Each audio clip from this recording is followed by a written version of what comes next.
হরে কৃষ্ণ। তো আজকে শ্রী অদ্বৈত আচার্যের অ্যাপিয়ারেন্স ডে, আর সেই উপলক্ষে 12টা পর্যন্ত উপবাস, তারপরে ভগবানকে ভোগ লাগানো হবে। তো গাছের থেকে কিছু হারভেস্টিং করবো সবজি। চলো, চলে আসলাম লাল লাল টমেটোর কাছে।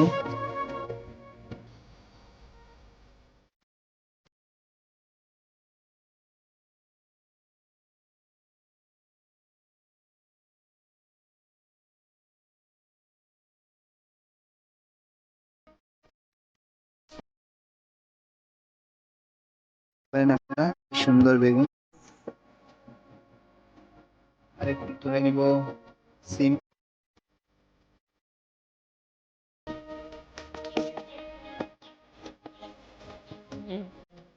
এই ফুল তুলে নিব, বড়া বানাবে বলেছে।